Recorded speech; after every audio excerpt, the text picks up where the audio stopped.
Vamos fazer a leitura da palavra do Senhor, Mateus, capítulo 5, versos 13 e 14.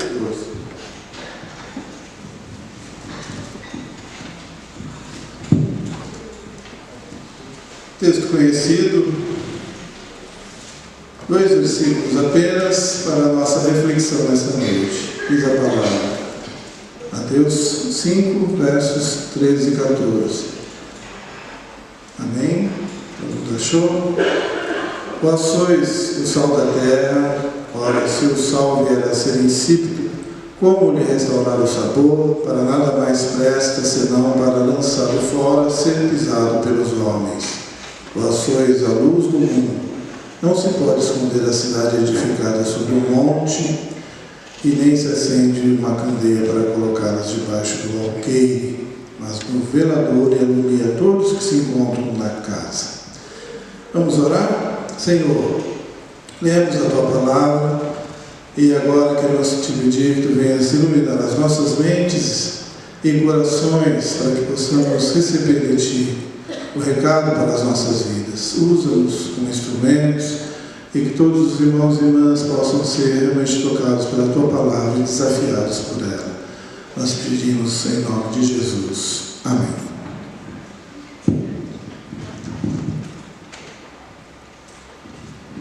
(129 anos da IPI de Santa Cruz do Rio Pardo). É uma data importantíssima, é uma das igrejas mais importantes da IPI do Brasil, né? Uma igreja histórica, que vem lá do presbiterianismo brasileiro. E, conforme o tempo vai passando, a gente sempre tem que perguntar qual que é a relevância da igreja para a sociedade no seu tempo. E nós estamos vivendo naquilo que se chama de sociedade pós-moderna, que é um tempo muito diferente do tempo que eu vivi há 43 anos atrás aqui, com certeza para muita gente. Tem muita gente da geração pós-moderna aqui que vai se identificar naquilo que a gente vai estar falando. É sempre importante a igreja se situar no tempo, entender o mundo em que ela vive, para poder ter uma mensagem adequada e que possa alcançar as pessoas. Primeiramente, o que seria a pós-modernidade? O próprio nome diz, pós-moderno, ou a pós-modernidade é o dia seguinte do fim da era moderna. Portanto, só para recordar um pouquinho de história, né, a era moderna floresceu para alguns na Renascença, no século XIV e XV, e para outros no período do Iluminismo, no século XVIII. E o que aconteceu? Essa era marcou a confiança do homem na ciência, na tecnologia, no progresso, colocando o homem no centro do mundo. Segundo o escritor Daniel Salinas, diz assim, que o otimismo da modernidade, a sua confiança na ciência, na tecnologia, no progresso, teve um golpe mortal na Primeira Guerra Mundial, e depois Stalin e Hitler deram os últimos toques no sepultamento da era moderna, e os filósofos e escritores deram um atestado de óbito, dizendo que a razão mostrou que não podia resolver o problema do homem. Aí esse escritor diz que o vazio deixado pela modernidade nasceu a pós-modernidade. E o que caracteriza a pós-modernidade? Ela se caracteriza pelo rompimento das fronteiras sociais, o desmantelamento do sistema, quebra de tabus, nova moralidade, novos critérios éticos e a destruição dos sistemas de valores presentes nas gerações passadas. No mundo pós-moderno não existem absolutos, porque para os pensadores pós-modernos, os absolutos só trouxeram sistemas opressivos como guerras e campos de concentração. Os pensadores dizem que esta era é marcada pelo pluralismo, inclusive o religioso, e na religião o pluralismo mostra que a salvação não tem um só caminho, mas tem diversos caminhos, é isso que eles defendem. Nenhuma religião tem o direito de se achar a única dona da verdade. Diz isso, inclusive, a respeito do cristianismo. É o que a pós-modernidade quer ensinar. Para o pensamento pós-moderno não existe verdade absoluta, pois a verdade é relativizada. Afirmam também que a geração pós-moderna é uma geração sem conteúdo, sem profundidade, que preza pelo hedonismo, que é o prazer a qualquer custo, pelo vazio existencial e pelo narcisismo, que é o autoculto. Eles têm o prazer efêmero, nada de sentimentos de culpa e nada de valores permanentes. É o mundo de hoje. Em linhas gerais, esse é o mundo em que vivemos, a era em que a igreja, a IPI de Santa Cruz do Rio Pardo, está inserida nos dias de hoje. Diante disso, a pergunta novamente é feita: qual é a relevância da igreja? Qual é a relevância da mensagem de Cristo para essa sociedade pós-moderna? E a resposta vem da velha história da Bíblia. Conta-me a velha história. Vem do Sermão da Montanha, especialmente nesse trecho que nós lemos, que afirma que a igreja, mais do que nunca, precisa se posicionar como sal e luz nesse caos em que vivemos. A igreja continua sendo o principal instrumento que Deus tem neste mundo para unir as coisas. A resposta para a indagação e a inquietude dessa geração pós-moderna não está no místico, não está no pragmatismo, mas sim em Cristo, e continua sendo em Cristo. E nesse sentido, mais do que nunca, a igreja precisa resgatar 3 características básicas para ser sal e luz para essa sociedade. A primeira coisa que a gente destaca é que a igreja precisa ser acolhedora. Com Cristo, ou como Cristo, a igreja precisa mais do que nunca exercer o ministério do acolhimento das pessoas desse nosso tempo. Estão inseguras, que estão fragmentadas, que estão confusas, que estão solitárias, que estão vazias, órfãs de valores. A gente pode falar que às vezes a pós-modernidade é mais sentida em cidades maiores, em grandes centros, mas com certeza em todas as cidades hoje nós temos a influência do pós-moderno. Há aumento do índice de suicídios, especialmente entre jovens.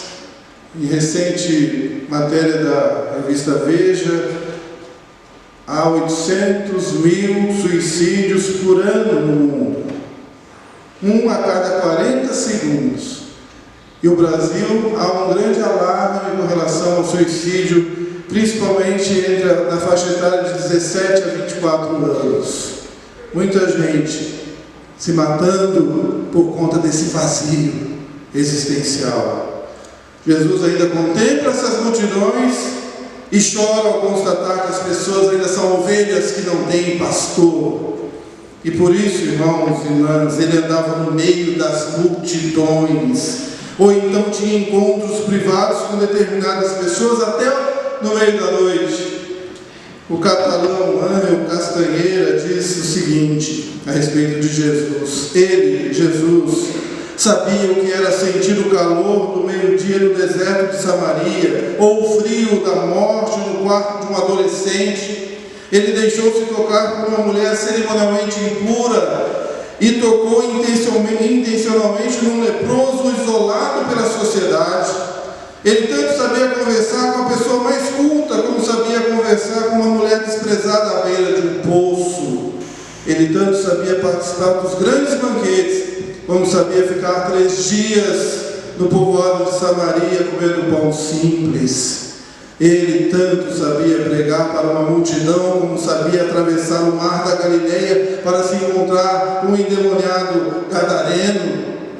Ele tanto sabia falar para um publicano Zaqueu descer da árvore, como sabia dizer para um príncipe do povo chamado Nicodemos que era necessário nascer de novo. Cristo rompeu barreiras e se encontrou com um descamisado da sua época, com a prostituta, com o fariseu, com os necessitados e com os aflitos. Ele amava essas pessoas e ainda as ama, e por causa do seu intenso amor para com o Pai e para com os homens, ele morreu na cruz. E a pergunta: quem são os desprezados de nosso tempo? Onde estão? O Sermão da Montanha nos ensina. Primeiramente, diz que nós temos que ter um amor pelos outros, independentes de ser nosso irmão, ou inimigos, ou simpatizantes. Está lá em Mateus 5, 38, 47, e diz que temos que amar os nossos inimigos, orar pelos nossos inimigos, quebrando esses paradigmas dos costumes das pessoas do nosso tempo. Diz também que o nosso viver não pode ser só de palavras, mas de ação. Fala lá que a casa que é construída sobre a areia é aquela que representa as pessoas que ouvem as palavras de Deus e não as praticam. Só fica na palavra, mas não tem ação na sua vida.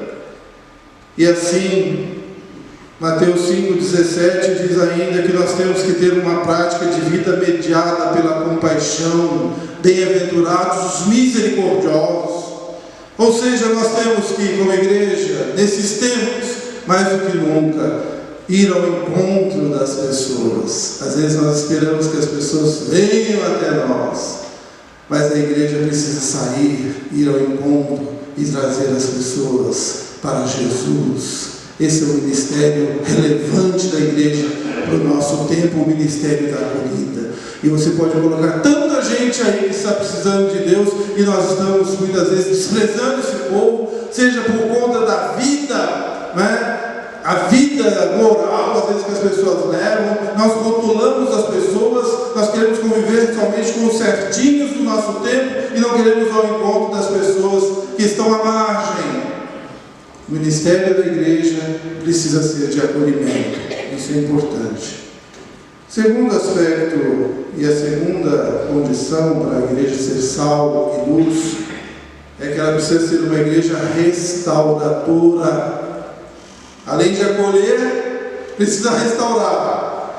E Jesus, mais do que nunca, nos ensinou o ministério da restauração, o ministério da cura. Ele dizia: os sãos não necessitam de médico, e sim os doentes. E quantas pessoas Jesus curava e curou ao longo do seu ministério público, e continua curando hoje: doenças físicas, doenças espirituais, doenças emocionais. Hoje existem as chamadas doenças da pós-modernidade. Imagine, irmãos, doenças da pós-modernidade. E são elas, pode ser o mal de Alzheimer, que em função do aumento brutal da expectativa de vida tem surgido, doenças degenerativas que não existiam um século atrás, com tanta incidência, agora estão aí presentes no nosso tempo. Transtorno obsessivo compulsivo, quem não tem o toque aqui, é doença da pós-modernidade. Pânico, síndrome de pânico, dependências de drogas e álcool. A dependência química ao álcool e às drogas é uma consequência do isolamento do sujeito. Como resistir lúcido à mesmice de uma vida vazia? E as pessoas enveredam para esse caminho.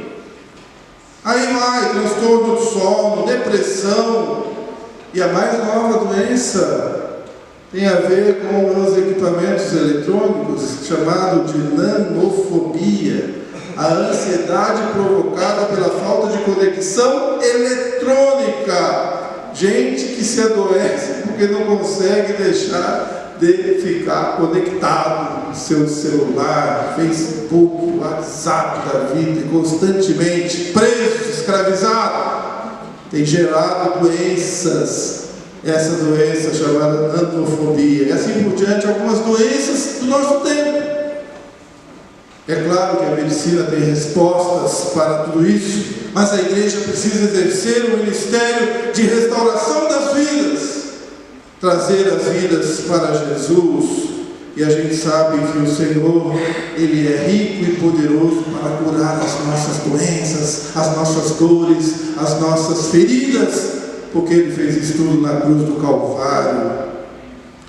A igreja, na verdade, alguém já disse que é um grande hospital, mas para restaurar, precisa ser para restaurar, não pode ser para adoecer mais. É importante que a igreja, mais do que nunca, desenvolva esse ministério. Ela precisa ser comunidade terapêutica, onde a vivência relacional, a solidariedade, o perdão, o amor possam curar feridas, memórias amargas, ressentimentos. Isso é possível ser curado pelo amor que deve se desenvolver na vida das pessoas. Enfim, é o que Jesus fez. Quando você lê o Sermão da Montanha, logo após, quando ele desce do monte, texto lá em Mateus 8 diz que um leproso veio ao seu encontro e foi restaurado. Depois o centurião pediu para Jesus ir à sua casa, pois o seu criado estava enfermo, lá em Mateus 8,6. E o que Jesus disse para o centurião é emblemático para a igreja de hoje, para a nossa vida. Jesus disse para ele o seguinte: eu irei e lhe darei saúde. Ou seja, Jesus continua sendo o Senhor dos senhores, capaz de curar as nossas enfermidades. Você tem que crer nisso, amém, irmãos? Amém? Em terceiro lugar, já para encerrar, para ser sal e luz, a igreja, além de ser acolhedora, restauradora, ela precisa ser vivificadora. A sociedade pós-moderna, como os irmãos percebem dia após dia, produz morte. Nós estamos vivendo índices altíssimos de violência. Aí os irmãos sabem disso. Os programas que retratam a violência, os da Atenas à vida, é o que dizem, né? Que estão faturando alto aí com o caos e com a morte. Constantemente, isso está acontecendo. A violência acentuada. De fato, a sensação é que a violência aumenta. Não sei como está aqui em Santa Cruz do Rio Pardo, nas grandes cidades, isso é muito visível. Mas a gente tem notícia que em todos os lugares a coisa está ficando difícil. Por que isso tem acontecido? Por que tem aumentado tanto a violência? É porque a sociedade pós-moderna, na sociedade pós-moderna, o outro não é valorizado. Pelo contrário, o individualismo impera, a vida é descartável, os obstáculos para a ascensão social precisam ser removidos a qualquer custo. Nós vivemos num grande mar de competição, as pessoas querem atropelar umas às outras.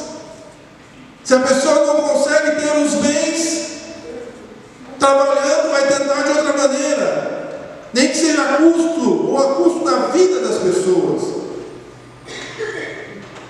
No meio de tudo isso, no meio de tanta morte, tanta destruição, a igreja tem a palavra da vida. Efésios diz que Ele nos deu vida, estando nós mortos nos nossos delitos e pecados. João 10,10 diz que o ladrão vem somente para matar, roubar e destruir. Mas eu vim para que tenham vida, disse Jesus. Ou seja, a mensagem da vida precisa ser proclamada pela igreja no nosso tempo, mais ainda nesses tempos de grande e intensa violência. E sem falar no assunto agora, a questão do aborto, aí a luta que está sendo travada por aqueles que querem a descriminalização do aborto, com a igreja e com aquelas pessoas que entendem que a vida precisa ser preservada, a igreja mais do que nunca tem que levantar a sua voz. Há muitas igrejas levantando a sua voz contra essa possibilidade absurda da liberação do aborto indiscriminadamente. Nós temos a mensagem da vida, que é Jesus, o caminho, a verdade e a vida. E precisamos proclamá-la nesse mundo pós-moderno, onde a morte e a destruição imperam. Nós temos aqui, irmãos, concluindo, gerações que viveram a modernidade e gerações assustadas com esse tempo pós-moderno. Com certeza, aqui nós temos as gerações. Há muitos conflitos, principalmente entre pais que são oriundos da modernidade e os filhos pós-modernos de hoje. Os pais sabem do que nós estamos falando. Quem tem pai adolescente, né? Jovem. Até esses dias eu ouvi numa tira até cômica. Nós lembramos do caso dos meninos da Tailândia lá que ficaram na caverna, lá, tendo pão, depois foram resgatados, a coisa que chamou a atenção do mundo. Aí disse que todos os meninos saíram e foram ser tratados, analisados, e aí um deles foi constatado que ele deveria estar com algum problema, porque ele só queria ficar no quarto, não queria falar com os pais e só queria saber dos amigos. Aí a conclusão, ele estava normal. Ou seja, a normalidade é ficar isolado, não falar com pais, estar só conectado com os amigos. Isso foi uma tirada que foi colocada aí acho que numa das revistas aí de circulação. Ficaram tão preocupados, mas ele está normal, porque nada mudou. Ele continua não querendo falar com pais, nem saber somente saber dos amigos, né? E viver isolado. Esses conflitos de hoje, irmãos, precisam ser enfrentados. Acima de tudo, existe um conceito da igreja missional, a igreja que precisa ser relevante para a sua comunidade, para o seu tempo. E nesses 129 anos da IPN de Santa Cruz do Rio Pardo, a nossa oração é que ela continue sendo sal e luz para esta cidade, para que continue trazendo vidas aos pés de Jesus, enfrentando os desafios e vencendo em nome do Senhor Jesus. Amém?